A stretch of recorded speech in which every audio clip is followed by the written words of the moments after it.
बिस्मिल्लाहिर्रहमानिर्रहीम। नाज़रीन मोहतरम, मैं हूँ इरफान महमूद बर्क, जिसने फितना कादियानियत पर लातादाद लानते भेजकर सच्चे दीन इस्लाम को कबूल कर लिया। इस वक्त मैं मौजूद हूँ मोहतरम जनाब Ghulam Mustafa Chaudhry, advocate, supreme court, सदर खत्म नबूवत लॉयर्स फोरम पाकिस्तान, इनके ऑफिस में।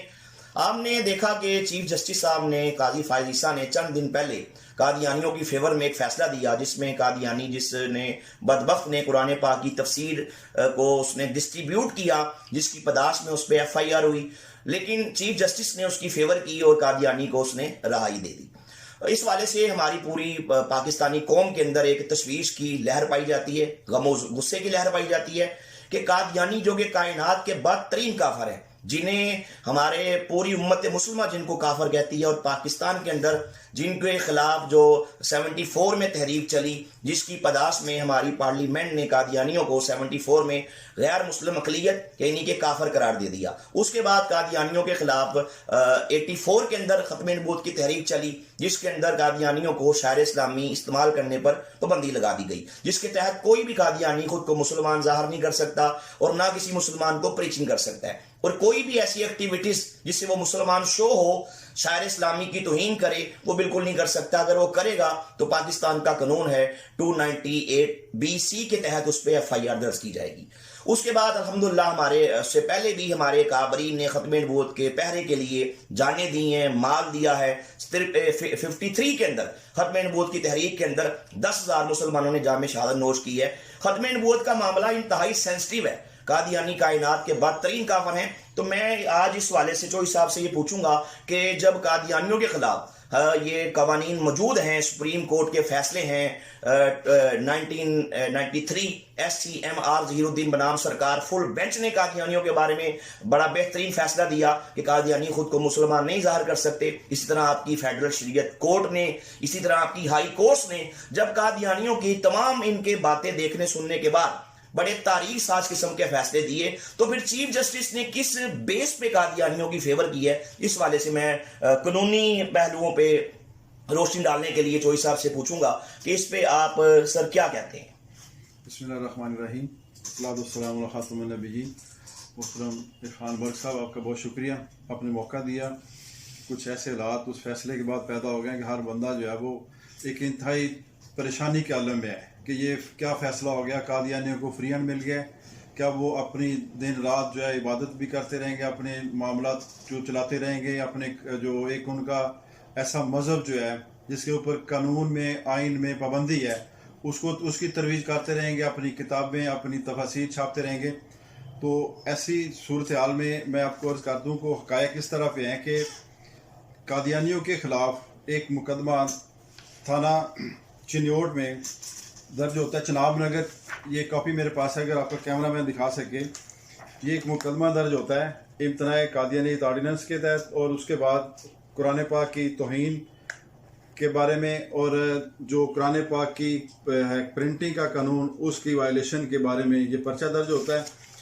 जिसके बाद इस पर्चे के बाद इस मौजूद ये एक असल में वाक़या ये होता है कि नुसरत जहाँ कॉलेज जो है ये उधर आपके चनाब नगर में, वहाँ पे 7 मार्च 2019 को एक फंक्शन होता है जिसमें मुख्तलिफ जो है कादियानी अपने इवेंट करते हैं, जिसमें तफसीर सगीर के नाम से जो कादियानियों की एक तफसीर है, जिसको बाकायदा गवर्नमेंट ऑफ पंजाब ने अपने नोटिफिकेशन के तहत बैन किया हुआ है। इसको आपका कैमरा मैन दिखाए कि ये नोटिफिकेशन है हुकूमत पंजाब का, जिसमें के तहत इस तफसीर सगीर को बैन कर दिया गया है। और इस नोटिफिकेशन के मुताबिक कोई कादियानी इसको ना छाप सकता है, ना इसकी पब्लिशिंग कर सकता है, ना इसको डिस्ट्रीब्यूट कर सकता है, ना इसको अपने कब्जे में रखने की भी उनको इजाज़त नहीं। जब गवर्नमेंट ने बैन कर दी तो इसमें बाकायदा तौर पे लिखा हुआ है कि ये आइटम जो है, ये तफसीर सगीर किताब जो है, इसको कादियानियों ने जो एक तहरीफ शुदा कुरान पाक का लेके सारा इसकी तफसीर बना के मुसलमानों को गुमराह करने के लिए इसको छाप के तकसीम करने का किया। तो इसमें बाकायदा नोटिफिकेशन में लिखा हुआ है कि इस किताब को जहाँ पे भी है, जिस हालत में भी, इसको फौरी तौर पे जब्त कर लिया जाएगा और इसको छापने पे, इसको आगे तकसीम करने पे मुकम्मल तौर पे पाबंदी है। तो इस फंक्शन में इन्होंने, इरफान साहब, वहाँ पे बच्चों को किताबें ये तकसीम की तफसीर सगीर के नाम से, और इसकी बाकायदा उन्होंने तरवीज भी की। तो ये जो कादियानी जिसकी जमानत सुप्रीम कोर्ट ने ली है, ये उस इदारे का सरबराह है। तो जब इसके खिलाफ पर्चा दर्ज हुआ तो बाकायदा तफ्तीश के दौरान इसका चलान बना और इसको चलान बना के अदालत में पेश किया गया। इसके खिलाफ 4 जुराइम के तहत 3 के तहत जो चार्ज फ्रेम किया गया, जिसमें 298C के तहत और सेक्शन कुरान एक्ट के तहत और 295B तौहीन कुरान के तहत इसके खिलाफ जो थी वो अदालत ने, ट्रायल कोर्ट ने चार्ज फ्रेम किया। और इसकी जमानत जो थी सेशन कोर्ट से, हाई कोर्ट से खारिज हो गई। फिर उसके बाद जब सुप्रीम कोर्ट में जमानत गई है तो वहाँ पे इसको ना सिर्फ सुप्रीम कोर्ट ने जमानत दी है, बल्कि एक अजीब किस्म का फैसला देखने में आया कि जो दफात लगाई गई थी इसके खिलाफ, जो इन्वेस्टिगेशन वालों ने एक मवाद इकट्ठा करके ट्रायल कोर्ट को दिया और ट्रायल कोर्ट ने उसी की बुनियाद पे उसके खिलाफ फर्द जुर्म आयद किया। वो तमाम की तमाम दफात मोअज़्ज़ज़ सुप्रीम कोर्ट ने उन तमाम दफात को हज़फ कर दिया कि ये दफात बनती नहीं है। एक नई दफ़ा इंट्रोड्यूस करके उसमें उसको कहा जी कि इसमें 5 साल, इसके 6 साल सजा है, तो ये 6 माह सजा है, 6 माह से ज़्यादा ये गुजार चुका है, उसको बेल ग्रांट कर दी गई। तो इन हालात में एक केस का तो बिल्कुल ट्रायल भी ख़त्म हो गया। हालांकि ऐसा नहीं होता, जो अदालत ज़मानत देती है वो सिर्फ उसकी हद तक जमानत देती कि क्या कोई मेलाफाइडी है, कोई बदनिश्ती है, या केस में कोई किसी किस्म का डाउट पाया जाता है। जब एक बरामदगी होती है, चीज़ सामने आ जाती, तो उसमें तो कोई शक वाली बात नहीं रह जाती। और मुद्दई का या गवाहान का तो उसके साथ कोई दुश्मनी कोई नहीं, कोई बदनिश्ती किसी किस्म की कोई नहीं। जब मवाद पकड़ा गया, केस डॉक्यूमेंट्री साबित हो गया, तो फिर सुप्रीम कोर्ट को उसके तमाम दफात ख़त्म करके एक्स्ट्रा फेवर देने से मामला काफ़ी जो है ना मशकूक हो जाता है। और कभी भी ऐसा नहीं फैसला हमने देखा कि ट्रायल कोर्ट की जो जुरिस्डिक्शन है, जो ट्रायल कोर्ट का काम है, वो अदालत जो है बेल लेने वाली अदालत है या अपीलेट कोर्ट है, वो इल्जाम दे दे। ये तो मामला ट्रायल का था, एविडेंस आती है, एविडेंस में साबित करते हैं अपना केस, अगर नहीं साबित होता तो बरी हो जाता। तो जमानत के फैसले में ही इसको कर दिया गया। और एक जो उनकी पटिशन थी साल निगरानी की, जिसमें कि ये दफात नहीं बनती, ये बनती है, ये तो फैसला ट्रायल कोर्ट का था।